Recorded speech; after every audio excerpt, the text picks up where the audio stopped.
We've got a packed show for you today, starting with Draymond and Kevin Durant chatting in the same room. Was there beef the reason KD left Golden State? And Summer League superlatives. Kendrick assigned some ESTs to the new blood. And if you like point guards, you're in the right place. Spencer Dinwiddie and Isaiah Thomas are stopping by. And we send off a legend, a personal hero. Jackie McMullen is calling it a career at the four letters. And we send her off in style. All that and more in an action-packed hour of The Jump.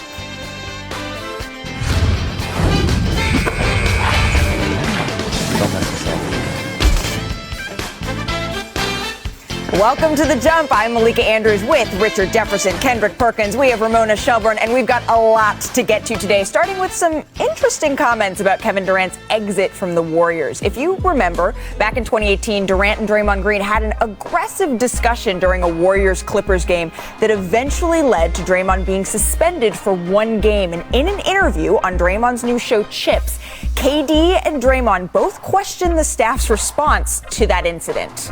It wasn't the argument, it was the way that everybody, Steve Kerr, act like it didn't happen, Bob Myers, and tried to just discipline you and think that that would put the mask over everything. I really felt like that was such a big situation for us as a group. The first time we went through something like that, we had to get that all out. We met the next morning and they said, all right, you slept on it, you ready to apologize? And I told them right then and there, I said, y'all about to this up. I said, the only person that can make this right is me and Kay. And there's nothing that y'all can do, and y'all are going to this up. And in my opinion, they it up. I think so too. So, Ramona, what more can you tell us about this back and forth? Well, look, this was a big incident, but I was questioning the premise of the question in itself, that the fallout from this was the reason that he left. The whole incident started because Draymond questioned him about leaving, that it was sort of an open secret that KD had been talking about leaving, and that's what Draymond confronted him on. And then one of the things KD says in that comment there, where he says, when I was watching The Last Dance, they had this meeting where Scottie Pippen, when he asked out of the game, and then in the locker room afterwards, everybody said to Scottie, that wasn't cool. Well, the Warriors actually did have a meeting with the six core group of guys, with Kevin Durant, with Steph, with Clay, with Draymond. Everybody was in a room. About a week later, it was out on the road, and I think they got together and they had a big meeting, and they did hash that all out. It wasn't in front of the entire locker room, but the six core guys, they did get in a room and talk about it afterwards. So I think the whole premise of that setup was a little off. It feels like the whole fight started because Draymond said to KD, why are you leaving? Right. Yeah. Look, the thing that I find kind of curious about it, and I love the fact that they're having this conversation, because this is, when you look at the history of basketball, this is one of those things that people are always going to point to. Right. But my thing is this, is that was expected. Like, you need a coach and you need a GM or the president to step in when there's something happens. And so when you look at players and you say, like, well, only people that can fix this are me and KD. Well, you guys had plenty of months to fix it. So, like, obviously you're saying that them stepping in and what they should do in a managerial position, and then you're saying, well, the only people that can fix it, but then you guys didn't fix it because he still ended up leaving. So I just feel like kind of passing the blame is like, well, it wasn't what I said. It wasn't your free agency. It was the way that management handled this. And I think that that's just kind of difficult to put it all on everybody. I think there was a lot of equal parts there. Perk? Well, I'm confused as usual. I mean, I thought the interview was great, 30 minutes of it.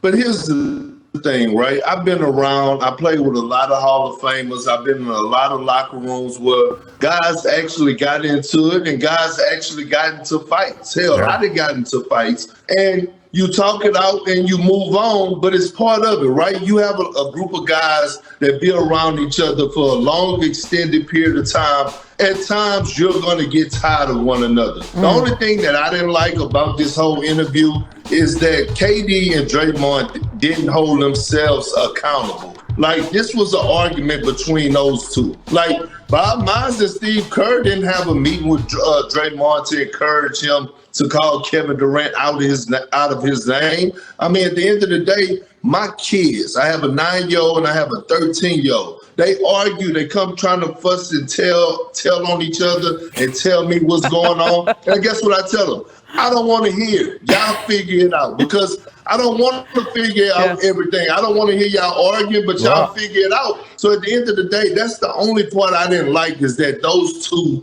didn't hold themselves accountable. Like, and all Bob Myers and Steve Kerr tried to do was hash it out. I mean, asking Draymond to apologize for calling another grown man out of his name, I don't see anything wrong with that. Yeah, and look, that wasn't the first time that Draymond, and look, his passion is something that is undeniable. And talked about it. And talked about, like, he knows that that's his strength, but at times he has to be able to dial that in, and that was one of those moments, but you understand it. My thing is this. I got into an actual fist fight with Kenyon Martin when I was a rookie, and he was a vet, and it wasn't the smartest thing I ever did. But I would have taken Kmart. 100%. Luckily, Aaron Williams grabbed Kmart, and then I ended up punching Aaron Williams. I'm sorry about that, Adrian. And so, but the next day, Byron Scott brings us into the office and it's like, what's going on? Like, you're a rookie, you're a second-year player, you guys are our wings, like, what's going on? And it was like, we explained it, we hashed it out, and then we became stronger and closer for it because we understood that we were willing to go that next level. I'm not saying that situation has to dial in here, but to have management bring in players that have a scuffle, that is not unusual. To have you apologize, or if you were the one that was in the wrong, if you're not going to apologize or at least show some regret, then there's probably going to be a suspension and then we move on. So it's tough to say in hindsight this was their fault, but without them taking ownership. That was the one thing. The lack of accountability on their parts for the argument is kind of discerning. Well, here's the question that I have. Throughout that whole interview, Draymond, I mean, obviously, he let out some stuff that should have been held confidential that happened with him and Bob Myers and Steve Kerr, et cetera, et cetera. He let loose, Draymond being Draymond. Yeah. My thing is, camp is right around the corner. It's going to be another meeting when he walk in the building of that practice facility come October the 1st or whatever the first day of training camp. So my question is, where do the Warriors and Draymond go from here? I think they're fine, though. Yeah. Perk, honestly, if there's one thing about Draymond, they have a lot of incidents like that. That's part of what the Draymond experience is. He's very loyal, and then you have situations like this, but everybody knows Draymond. They know how loyal he is, how committed he is. I don't think he has problems in that locker room. And I think what was interesting about that discussion is part of why that situation escalated in the first place was Draymond really runs that locker room. Draymond was calling out KD. He was almost trying to settle it on the court. That was the fallout there. And I just felt like KD is happy in Brooklyn. He's happy with his decision, right? It doesn't. Look, you cover him all the time. He's happy there. It seems like he is. And in that interview, he also added, look, if we were discussing this after we had been healthy all season, perhaps this would have been a different discussion. That's one of the things that he mentioned there. But moving on to Joel Embiid, who became $200 million nearly richer yesterday after signing a 4-year contract extension that takes his contract all the way until 2027. Ramona, you've been all over Embiid's road to this commitment. How did this get done? Well,